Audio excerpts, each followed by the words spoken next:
नमस्कार, जय हिंद, वंदे मातरम। दोस्तों, टारगेट हेल्पर यूट्यूब चैनल पर आप सभी का बहुत बहुत स्वागत करता हूं। दोस्तों, मैं इस वीडियो में BA, BSc, BCom second semester के छात्र छात्राओं के लिए फर्स्ट एड एंड हेल्थ प्राथमिक चिकित्सा एवं स्वास्थ्य का एक मॉडल पेपर सॉल्व कराने वाले हैं। ये आपका को करिकुलर कोर्स है, अर्थात आपका एक कंपलसरी कोर्स है, अनिवार्य प्रश्न पत्र होता है। इसको क्वालिफाई करना होता है, इसमें केवल पासिंग मार्क्स लाने पड़ते हैं। इसके जो मार्क्स होते हैं वो मार्कशीट में ऐड नहीं होते हैं, इसको केवल क्वालिफाई करना होता है। दोस्तों, आप सभी को पता होगा कि आपके जो एग्ज़ाम होने हैं वो OMR पैटर्न पर होना है। इसका मतलब होता है आपका जो पेपर आता है वो कैसा आता है, ऑब्जेक्टिव टाइप के आते हैं। और दोस्तों, आप सभी को बता दें कि सभी यूनिवर्सिटी के लिए इम्पोर्टेंट होगा, इसलिए सभी यूनिवर्सिटी के छात्र छात्रा इसको सॉल्व करेंगे, रिवीजन करेंगे। चलिए दोस्तों, वीडियो शुरू करते हैं। इससे पहले अगर आप सभी लोगों ने चैनल को सब्सक्राइब नहीं किया तो चैनल को सब्सक्राइब कर लें, वीडियो को लाइक कर लें और अपने दोस्तों को शेयर अवश्य कर दें। और दोस्तों, इस वीडियो में टोटल मैंने 100 MCQ क्वेश्चन लिए हुए हैं। चलिए, और दोस्तों, इसकी प्ले लिस्ट बनी हुई है, आप लोग चैनल पर जाइए, प्ले लिस्ट मिल जाएगी। वीडियो को डिस्क्रिप्शन में भी प्ले लिस्ट मिल जाएगी, टेलीग्राम चैनल पर भी प्ले लिस्ट मिल जाएगी और टेलीग्राम पर PDF भी मिल जाएगी, इसलिए टेलीग्राम चैनल को भी ज्वाइन कर लें। चलिए दोस्तों, वीडियो शुरू करते हैं। पहला क्वेश्चन है, रेबीज का रोग किन जानवरों के काटने से होता है? सियर तथा बंदर, चमगादड़, कुत्ते तथा बिल्ली, ये सभी। तो इसका राइट आंसर हो जाएगा ऑप्शन नंबर डी हो जाएगा, ये सभी। अगला क्वेश्चन है, मिर्गी रोग के मुख्य लक्षण है भ्रमित हो जाना या होश खो देना, मुंह से झाग निकालना, शरीर में कंपन होना, ये सभी। तो इसका राइट आंसर हो जाएगा ऑप्शन नंबर डी हो जाएगा, ये सभी। अगला क्वेश्चन है, पार्किंसंस रोग के मुख्य कारण है गति का धीमा हो जाना, संतुलन की कमी, भाषण हानि, ये सभी। तो इसका right answer option number D हो जाएगा, ये सभी। अगला क्वेश्चन आता है इसके बाद, किस रोग के लक्षण बालक के जीवन में प्रथम 3 वर्षों में ही उत्पन्न होने लगते हैं? Cerebrum palsy, polio, Parkinson's, Alzheimer. तो इसका right answer option number A हो जाएगा, सेरिब्रम पल्सी। कुष्ठ रोग के मुख्य लक्षण क्या हैं? त्वचा पर घाव या चकत्ते, स्किन में संवेदना का आना, हाथों व पैरों में शून्यता, ये सभी। तो इसका right answer option number D हो जाएगा, ये सभी। अगला क्वेश्चन है, स्ट्रोक कितने प्रकार के होते हैं? इस्केमिक स्ट्रोक, हेमोरहागिक स्ट्रोक, रक्तस्रावी स्ट्रोक, ये सभी। तो इसका right answer option number D हो जाएगा, ये सभी। अगला क्वेश्चन है, ब्रेन स्ट्रोक होने पर क्या उपाय करना चाहिए? आपातकालीन सेवा का सहारा लेना, सांस लेने में मदद करना, शरीर को गर्म रखना, ये सभी। तो इसका right answer option number D हो जाएगा, ये सभी। अगला क्वेश्चन है, ब्रेन स्ट्रोक के मुख्य कारण क्या हो सकते हैं? मस्तिष्क में ऑक्सीजन की कमी, नसों में खून की आपूर्ति न हो पाना, दिमाग की कोशिकाओं का मर जाना, ये सभी। तो इसका right answer option number D हो जाएगा, ये सभी। अगला क्वेश्चन है, ब्रेन स्ट्रोक से किस अन्य नाम से जाना जाता है? ब्रेन स्ट्रोक को किस अन्य नाम से जाना जाता है? अल्जाइमर, मिर्गी, दिमागी दौरा, पार्किंसंस। तो इसका राइट आंसर हो जाएगा ऑप्शन नंबर सी हो जाएगा, दिमागी दौरा। रीढ़ रज्जु की लंबाई कितनी होती है? 15 इंच, 16 इंच, 15 इंच, 17 इंच। तो इसका right answer option number C हो जाएगा, 15 इंच। अगला क्वेश्चन है, मानव शरीर में रक्तचाप का नियंत्रण कौन सा अंग करता है? अग्र मस्तिष्क, पश्चिम मस्तिष्क, मध्य मस्तिष्क, हाइपोथैलेमस। तो इसका right answer option number D हो जाएगा, हाइपोथैलेमस। कौन सी बीमारी तंत्रिकाओं से दिमाग में लागत संदेश जाने के कारण होती है? अल्जाइमर, पार्किंसंस, कुष्ठ, मिर्गी। इसका right answer option number D हो जाएगा, मिर्गी। अगला क्वेश्चन है, एक वयस्क महिला के मस्तिष्क का औसतन भार लगभग कितना होता है? 1100 ग्राम, 1300 ग्राम, 1450 ग्राम, 1600 ग्राम। तो इसका right answer option number C हो जाएगा, 1450 ग्राम। अगला क्वेश्चन है, वयस्क मस्तिष्क निम्नलिखित से बना होता है? 2 प्रमुख भाग से, 3 प्रमुख भागों से, 4 प्रमुख भाग से, 6 प्रमुख भाग से। तो इसका right answer option number C हो जाएगा, 4 प्रमुख भाग से। मस्तिष्क की रक्त आपूर्ति में व्यवधान के कारण कार्य में अचानक कमी आना है। स्ट्रोक, रक्तस्राव, सदमा, अंग विच्छेदन। तो इसका राइट आंसर हो जाएगा ऑप्शन नंबर ए हो जाएगा, स्ट्रोक। मानव में पाचन की क्रिया संपन्न करवाने वाले तंत्र को कहा जाता है। पाचन तंत्र, उत्सर्जन तंत्र, प्रजनन तंत्र, परिसंचरण तंत्र। तो इसका right answer option number A हो जाएगा, पाचन तंत्र। अगला क्वेश्चन है, आहार नाल विस्तृत होती है मुख द्वार से लेकर गुदाद्वार तक, मुख द्वार से लेकर ग्रहणी तक, मुख द्वार से लेकर आमाशय तक, मुख द्वार से लेकर बृहद छद्रांत तक। तो इसका राइट आंसर हो जाएगा ऑप्शन नंबर ए हो जाएगा, मुख द्वार से लेकर गुदाद्वार तक। अगला क्वेश्चन है, ग्रसनली की लंबाई कितनी होती है? 23 से 27 सेंटीमीटर, 23 से 25 सेंटीमीटर, 25 से 26 सेंटीमीटर, 22 सेंटीमीटर। तो इसका right answer option number A हो जाएगा, 23 से 27 सेंटीमीटर। निम्न में किसकी दीवार पर श्लेष्म ग्रंथियां पाई जाती हैं? ग्रसनली, ग्रसिका, छोटी आंत, ग्रसनली या ग्रसिका। तो इसका right answer option number A हो जाएगा, ग्रसनली।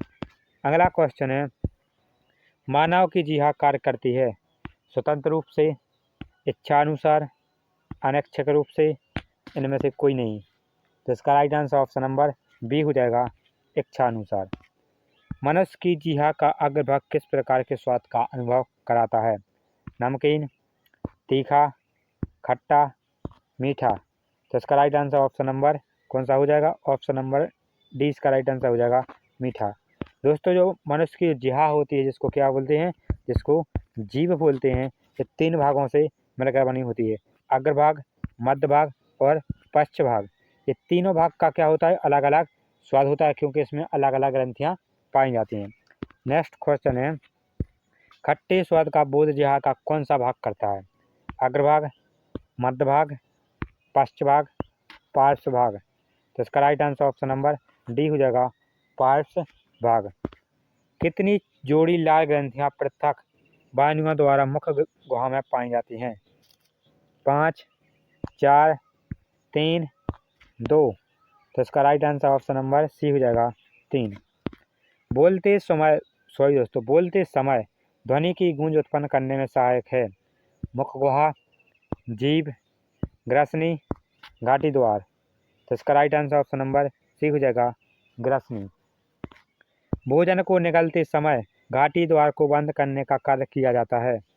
घाटी द्वारा स्वयं, घाटी डापन द्वारा, ग्रहणी द्वारा, लाल ग्रंथियों द्वारा।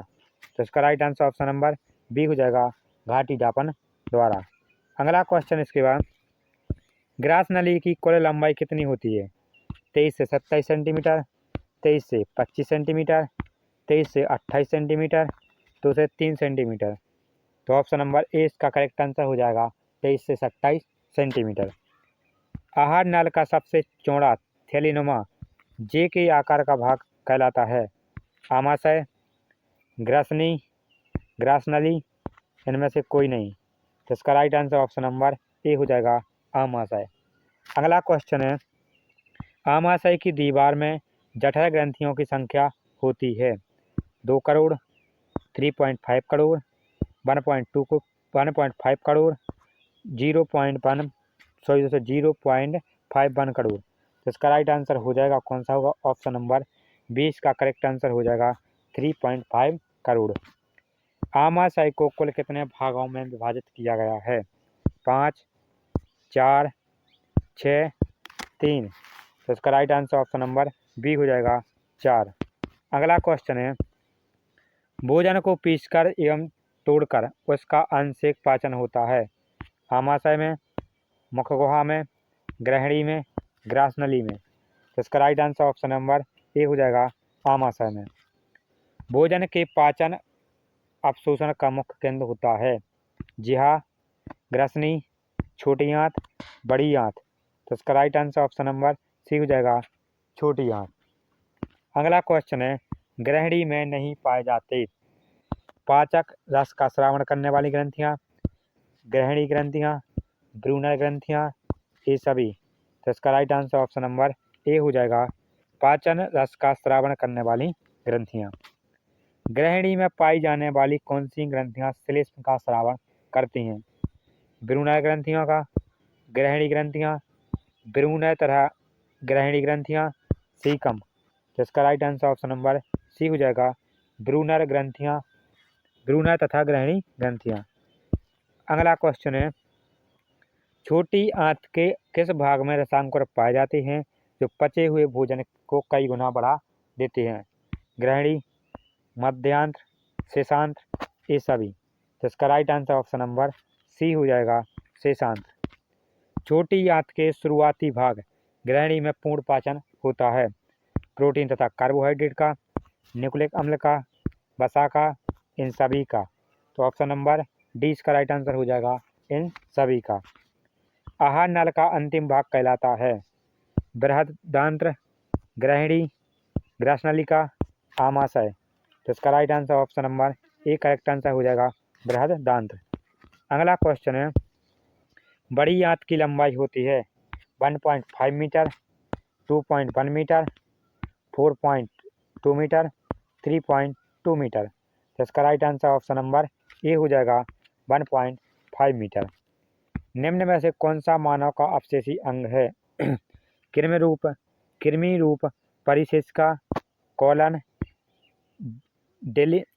ड्यूडाइनम, इनमें से कोई नहीं। तो इसका right answer option number A हो जाएगा, कृमि रूप परिशिष्का।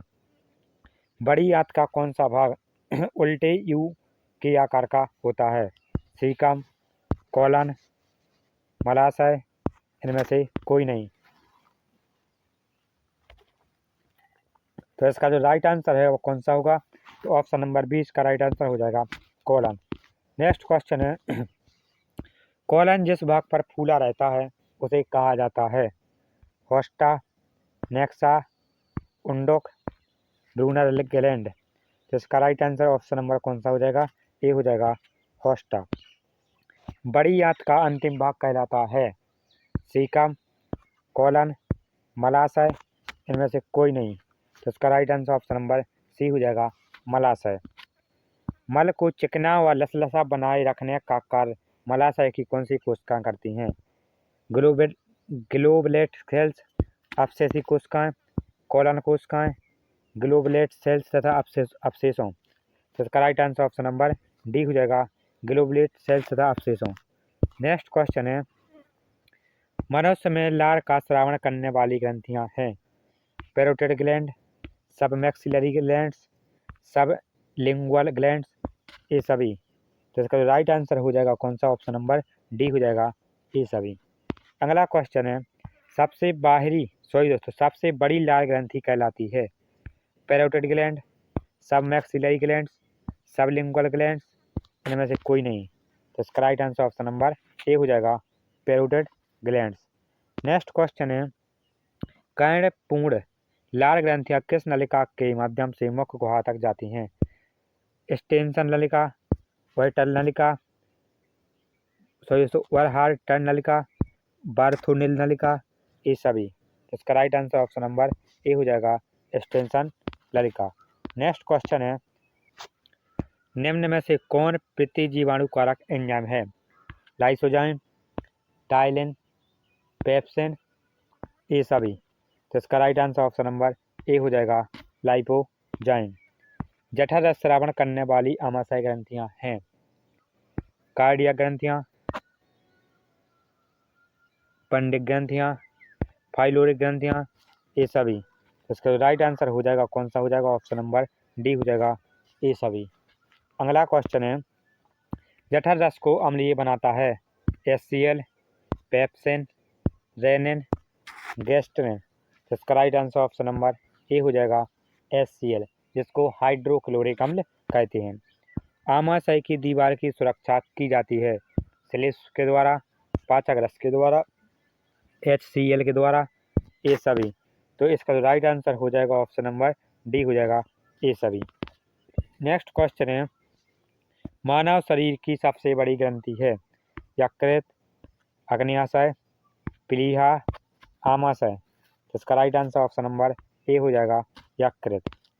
यकृत का वजन होता है 1.5 किलोग्राम, 2 किलोग्राम, 1.1 किलोग्राम, 2.5 किलोग्राम। तो इसका right answer option number A हो जाएगा 1.5 किलोग्राम। पित्त का निर्माण यकृत की किन कोशिकाओं से होता है? गिल्सन संपुट, बोमेन संपुट, अग्न्याशय, बीटा सेल्स। तो इसका right answer option number A हो जाएगा गिल्सन संपुट। अगला क्वेश्चन है, यकृत के महत्वपूर्ण कार्यों में कौन से कार्य शामिल हैं? वसा का संश्लेषण करना, यूरिया का संश्लेषण, रुधिर का थक्का बनाना, ये सभी। तो इसका राइट आंसर हो जाएगा कौन सा? ऑप्शन नंबर डी हो जाएगा ये सभी। अगला क्वेश्चन है, मानव शरीर की दूसरी सबसे बड़ी ग्रंथि कौन सी है? यकृत, अग्न्याशय, आमाशय, पित्ताशय। तो इसका राइट आंसर हो जाएगा कौन सा? हो जाएगा ऑप्शन नंबर बी हो जाएगा अग्न्याशय। अग्न्याशय में मुख्य कार्य करता है, मुख्य कार्य सॉरी दोस्तों, अग्न्याशय में मुख्य कार्य क्या है? अग्न्याशय रस का स्रावण, हार्मोन का स्रावण, अग्न्याशय रस एवं हार्मोन दोनों का स्रावण, टॉलिन एंजाइम का स्रावण। तो इसका right answer option number C हो जाएगा अग्न्याशय रस एवं हार्मोन का दोनों का स्रावण। अगला क्वेश्चन है, अग्न्याशय रस की सॉरी दोस्तों, अग्न्याशय की लैंगरहैंस की द्वीपकाओं में उपस्थित कौन सी कोशिकाएं स्रावण करती हैं? बीटा कोशिकाएं, अल्फा कोशिकाएं, गामा कोशिकाएं, रेडिएंट कोशिकाएं। तो इसका right answer option number A हो जाएगा बीटा कोशिकाएं। भोजन में उपस्थित वसा को अम्लीय वसीय अम्लों में परिवर्तित भोजन में उपस्थित वसा को वसीय अम्लों में परिवर्तित कर देता है। लाइपेज, स्टीएफ्सन, लाइपेज तथा स्टीएफ्सन, माल्टोज। तो इसका राइट आंसर हो जाएगा ऑप्शन नंबर कौन सा हो जाएगा? सी हो जाएगा लाइपेज तथा स्टीएफ्सन। डायरिया के मुख्य लक्षण है पेट में दर्द, ऐंठन एवं सूजन, शरीर का डिहाइड्रेशन, बुखार, मल में खून तथा उल्टी, ये सभी। तो इसका right answer option number D हो जाएगा ये सभी। अगला क्वेश्चन है, डायरिया रोग का मुख्य कारण क्या है? आंतों में अधिक द्रव का जमा होना, आंतों द्वारा तरल पदार्थों का कम मात्रा में अवशोषण, आंतों से मल का तेजी से गुजरना, उपरोक्त सभी। तो इसका राइट आंसर हो जाएगा ऑप्शन नंबर डी हो जाएगा उपरोक्त सभी। अग्र अतिसार का कारण होता है आहारजन्य विष, खाद्य विशेष के प्रति असीस संक्रमण, ये सभी। तो इसका right answer option number D हो जाएगा ये सभी। निम्न में से कौन जीव विष का उदाहरण है? रक्त विषाक्तता, यूरीमिया, एंडोक्राइन विकार, ये सभी। तो ऑप्शन नंबर डी हो जाएगा इसका राइट आंसर ये सभी। अगला क्वेश्चन है, अतिसार में प्राथमिक चिकित्सा के रूप में अपनाया जा सकता है इलेक्ट्रोलाइट खनिज का प्रयोग, रोगी को पूर्ण विश्राम देना, क्षोभक आहार को बिल्कुल रोक देना, ये सभी। इसका राइट आंसर हो जाएगा कौन सा? हो जाएगा ऑप्शन नंबर डी हो जाएगा ये सभी। शरीर का दूसरा सबसे बड़ा अंग कौन सा है? फीमर, यकृत, किडनी, त्वचा। इसका right answer option number B हो जाएगा यकृत। प्राथमिक उपचारकर्ता को दर्द के उपचार के लिए जैसे दवाओं का उपयोग करना चाहिए? इबुप्रोफेन, मेट्रोनिडाजोल, पैरासीटामोल, दोनों ए और सी। तो इसका right answer option number D हो जाएगा दोनों ए और सी। अगला क्वेश्चन है, एक सामान्य शरीर के तापमान को के रूप में जाना जाता है?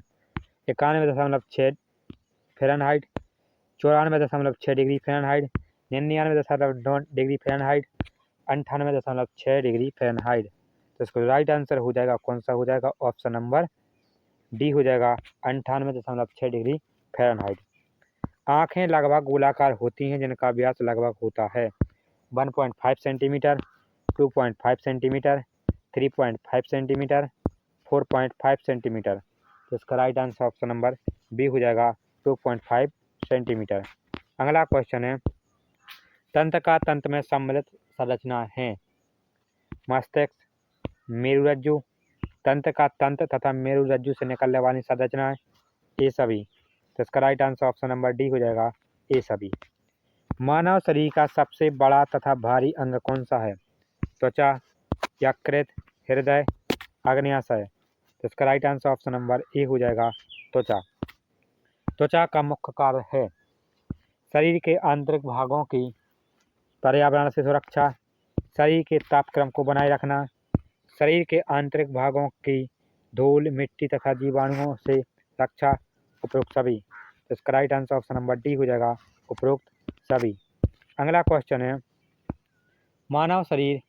मानव शरीर के कुल वजन में त्वचा का भाग होता है 5वां, 6वां, 7वां, 10वां। तो इसका राइट आंसर हो जाएगा ऑप्शन नंबर सी हो जाएगा 7वां। एपिडर्मिस के भीतर पाई जाने वाली केराटिनोसाइट्स कोशिकाएं मुख्य कार्य है बैक्टीरिया, परजीवी, कवक आदि को नष्ट करना, गर्मी तथा पराबैंगनी किरणों से शरीर की रक्षा करना। ए और बी दोनों, इनमें से कोई नहीं। इसका right answer option number C हो जाएगा ए और बी दोनों। अगला क्वेश्चन है एपिडर्मिस को डर्मिस से पृथक करने वाली पतली झिल्ली की रचना है बेसमेंट मेम्ब्रेन, क्यूटिकल मेम्ब्रेन, साइटाइनिन मेम्ब्रेन। इनमें से कोई नहीं। इसका right answer option number A हो जाएगा बेसमेंट मेम्ब्रेन। अगला क्वेश्चन है डर्मिस में पाए जाने वाला सब रिसेप्टर कौन सा है जो दर्द को अनुभव करता है मैग्नोसेप्टर्स, नोसिसेप्टर, थर्मोरिसेप्टर। इनमें से कोई नहीं। तो इसका right answer option number B हो जाएगा नोसिसेप्टर। अगला क्वेश्चन है त्वचा को मजबूती और लोच प्रदान करने के लिए उत्तरदायी है जाली क्षेत्र में पाया जाने वाला प्रोटीन फाइबर, ग्लोब्यूलिन, गुलेटिन, तरल ऊतक। तो इसका right answer option number A हो जाएगा जाली क्षेत्र में पाया जाने वाला प्रोटीन फाइबर। जिन लोगों की त्वचा में फोमेलिनिन अधिक होता है उनकी त्वचा होती है सफ़ेद, सांवला, पीला, गोरा। तो इसका right answer option number C हो जाएगा पीला। अगला क्वेश्चन है त्वचा से संबंधित मुख्य रोग कौन से हैं एटोपिक डर्माटाइटिस, एक्जिमा, मुहासे तद एवं रोसासिस एवं लाइकन प्लेनेस ये सभी। तो इसका right answer option number D हो जाएगा ये सभी। त्वचा बाइन कितने प्रकार का होता है 5, 4, 2, 6। तो इसका right answer option number B हो जाएगा 4। निम्न में से किसी सतही जलन कहा जाता है फर्स्ट डिग्री बर्न को, सेकंड डिग्री बर्न को, थर्ड डिग्री बर्न को, इन सभी को। तो इसका right answer option number A हो जाएगा फर्स्ट डिग्री बर्न को। अगला क्वेश्चन है थर्ड डिग्री बर्न के सामान्य लक्षण हैं त्वचा का काला पड़ जाना, त्वचा का गहरा भूरा पड़ जाना, त्वचा का उभर कर लेदर जैसा हो जाना, ये सभी। तो इसका right answer option number D हो जाएगा ये सभी। त्वचा एसिड के संपर्क में आते ही जल जाती है इसे कहा जाता है chemical burn, caustic burn, chemical या कास्टिक बर्न, शीतदंश। तो इसका right answer option number C हो जाएगा केमिकल या कास्टिक बर्न। भाप तथा गर्म दरों के जलने को कहा जाता है dry burn, ice burn, scalding scalding. इनमें से कोई नहीं। तो इसका right answer option number C हो जाएगा स्काइल्डिंग। अगला क्वेश्चन है हीट स्ट्रोक सामान्यतः किस तापक्रम पर होता है 40.0 डिग्री सेल्सियस पर, 104.0 डिग्री सेल्सियस पर, सॉरी दोस्तों 104.0 डिग्री फ़ारेनहाइट पर। 40 डिग्री सेल्सियस या 104.0 डिग्री फ़ारेनहाइट पर, 45.0 डिग्री सेल्सियस पर। तो इसका जो राइट आंसर हो जाएगा ऑप्शन नंबर सी हो जाएगा 45.0 डिग्री सेल्सियस पर। शरीर के तापमान का सामान्यतया से नीचे चला जाना कहलाता है हाइपोथर्मिया, हीट स्ट्रोक, ज्वर चढ़ना। तो इसका right answer option number A हो जाएगा हाइपोथर्मिया। शीतल दंश के मुख्य लक्षण हैं त्वचा का बहुत ठंडा हो जाना, त्वचा का सुन्न हो जाना, त्वचा का पीला पड़ जाना, ये सभी। तो इसका right answer option number D हो जाएगा ये सभी। अगला क्वेश्चन है जीवों के ऊपर रसायनों के प्रतिकूल प्रभावों का अध्ययन करना कहलाता है। टॉक्सिकोलॉजी, एनोमोलॉजी, बायोलॉजी, क्राइसोजेनिक्स। तो इसका right answer option number A हो जाएगा टॉक्सिकोलॉजी। किसके जहर शरीर से प्रायः धीरे धीरे समाप्त हो जाते हैं? धातु, धातु के, अधातु के, क्षार के, अम्ल के। तो इसका right answer option number A हो जाएगा धातु के। आँखों, त्वचा तथा आंत के आँखों, त्वचा तथा आंत पंथ के लिए संक्षारक है। अम्ल, क्षार, अम्ल तथा क्षार दोनों, अकार्बनिक। तो इसका right answer option number C हो जाएगा अम्ल तथा क्षार दोनों। अगला क्वेश्चन है, तरल रूप में एक जहर अवशोषित किया जा सकता है? अंतःग्रहण द्वारा, सांस द्वारा, त्वचा के माध्यम से, इन सभी के द्वारा। तो इसका right answer option number D हो जाएगा इन सभी के द्वारा। माइक्रोबिपल जहर निर्मित होता है बैक्टीरिया द्वारा, कवक द्वारा, बैक्टीरिया तथा कवक दोनों के द्वारा, परजीवी द्वारा। तो इसका right answer option number C हो जाएगा बैक्टीरिया तथा कवक दोनों द्वारा। पादप विष का उदाहरण है बेलाडोना, जिस्मन बीड। बेलाडोना तथा जिस्मन बीड दोनों, इनमें से कोई नहीं। तो इसका right answer option number C हो जाएगा बेलाडोना तथा जिस्मन बीड दोनों। अगला क्वेश्चन है, किस धारणा के अनुसार दवा उपचार के रूप में काम आती है? रूप में यह खुराक पर निर्भर करता है। एनएस अवधारणा, एमबीटी अवधारणा, एमक्यूटी अवधारणा, डब्ल्यूएसटी अवधारणा। तो इसका right answer option number A हो जाएगा एनएस अवधारणा। जहर की परिभाषा में मुख्यतः शामिल तत्व है जहर तथा जहरीला जीव, कोशिकाओं की चोट, संकेत या मृत्यु, ये सभी। तो इसका right answer option number D हो जाएगा ये सभी। विषाक्तता के लक्षणों में शामिल है जठरांत उत्तेजन, प्रलाप, सममूर्छा एवं ऐंठन, ये सभी। तो इसका right answer option number D हो जाएगा ये सभी। अगला क्वेश्चन है, जहर के परिणाम स्वरूप होने वाली ऐंठन होती है मेरुदंडनीय या टाइटेनिक ऐंठन, प्रमस्तकीय ऐंठन, मृगीजन्य ऐंठन, ये सभी। तो इसका right answer option number D हो जाएगा ये सभी। अगला क्वेश्चन है, विषाक्तता के कारण प्रमस्तकीय क्षति अधिक होने पर प्रलाप किसमें प्रभावित हो जाती है? ऐंठन में, जठरांत उत्तेजन में, सममूर्छा में, इन सभी में। तो इसका right answer option number C हो जाएगा सममूर्छा में। निम्न में से कौन सा रसायन जहर है? हर्बिसाइड, कीटनाशक, पैरासाइटिमाइड, ये सभी। तो इसका right answer option number D हो जाएगा ये सभी। अगला क्वेश्चन है, तीव्र जहर से उत्पन्न होने वाली लक्षण है होंठों का नीला पड़ जाना, नाड़ी का तेज चलना एवं त्वचा की ब्लीचिंग, प्रचुर मात्रा में ढीला मल, ये सभी। तो इसका right answer option number D हो जाएगा ये सभी। अगला क्वेश्चन है, सांस द्वारा विष ग्रहण करने पर बचाव के उपाय अपनाना चाहिए। रोगी की सांस चल रही है या नहीं पता करें, तुरंत आपात सहायता, अपने बचाव का प्रबंध, ये सभी। तो इसका right answer option number D हो जाएगा ये सभी। किन जानवरों के काटने से मानव जीवन को खतरा उत्पन्न हो जाता है? कुत्ता, नेवला, ऊंट, ये सभी। तो इसका right answer option number D हो जाएगा ये सभी। अगला क्वेश्चन है इसके बाद, कुछ जानवरों का काटना मानव जीवन के लिए किस कारण से खतरनाक हो जाता है? इन जानवरों में उपस्थित रेबीज वायरस किस कारण, इन जानवरों में उपस्थित बैक्टीरिया के कारण, इन जानवरों में उपस्थित फंगस के कारण, उपयुक्त सभी कारणों से। तो इसका right answer option number A हो जाएगा इन जानवरों में उपस्थित रेबीज वायरस के कारण। एंटी रेबीज टीके के साथ बूस्टर के रूप में दिया जाना आवश्यक है।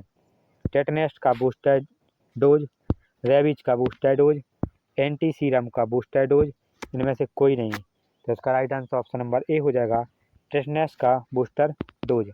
अगला क्वेश्चन है, किन जानवरों के काटने पर रेबीज का टीका दिया जाता है? कुत्ता एवं चमगादड़, ऊंट एवं नेवला, बिल्ली एवं बंदर, ये सभी। तो इसका right answer option number D हो जाएगा ये सभी। अगला क्वेश्चन है, जानवरों में रेबीज वायरस के लक्षण प्रकट होने की संभावना सबसे अधिक होती है 1 से 5 दिन के भीतर, 2 से 5 दिन के भीतर, 3 से 5 दिन के भीतर, 3 से 10 दिन के भीतर। तो इसका right answer option number C हो जाएगा, 3 से 5 दिन के भीतर। अगला क्वेश्चन इसके बाद, रेबीज वायरस के लक्षण मानव में प्रकट होते हैं 3 सप्ताह से लेकर कई महीनों में, 3 सप्ताह से लेकर 1 महीने के भीतर, 2 सप्ताह से लेकर 6 माह के भीतर, 6 सप्ताह के भीतर, जीवन में कभी भी। तो इसका right answer option number A हो जाएगा, 3 सप्ताह से लेकर कई महीनों में। कीट के काटने पर दर्द को कम करने का अच्छा उपाय निम्न है। डंक वाली जगह को बर्फ से ठंडा करना, डंक वाली जगह को ठंडे पानी से ठंडा करना, ए और बी दोनों। डंक वाली जगह पर डेटॉल लगाना। तो इसका right answer option number C हो जाएगा, ए और बी दोनों, अर्थात डंक वाली जगह को बर्फ से ठंडा करना या ठंडे पानी से ठंडा करना। अगला क्वेश्चन है, निम्न में से कौन खतरनाक मकड़ियों के उदाहरण हैं। मालमी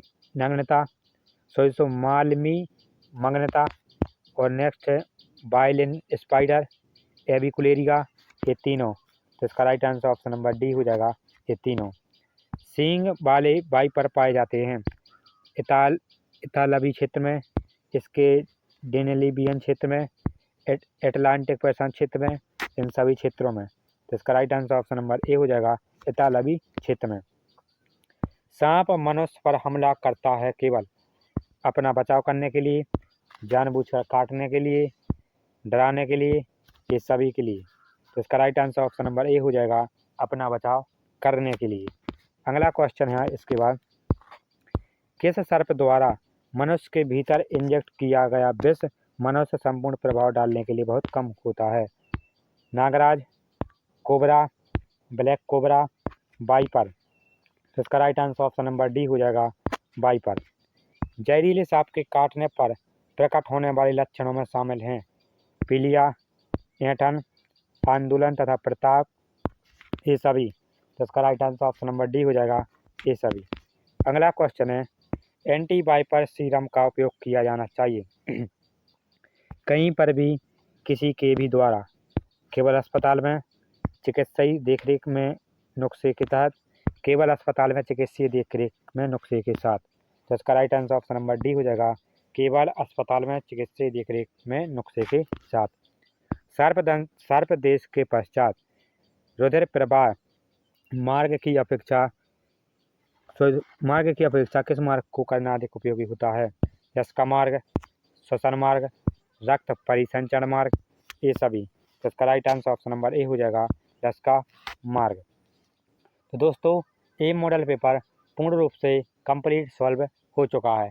दोस्तों, इसकी PDF हमारे टेलीग्राम चैनल पर मिल जाएगी, जिसकी लिंक वीडियो के डिस्क्रिप्शन में दी गई है और कमेंट बॉक्स में भी मिल जाएगी।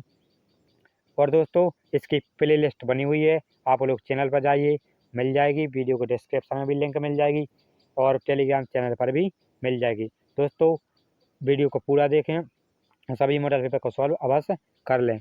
और दोस्तों, मिलते हैं नेक्स्ट वीडियो में। जब तक के लिए जय हिंद, जय भारत, वंदे मातरम।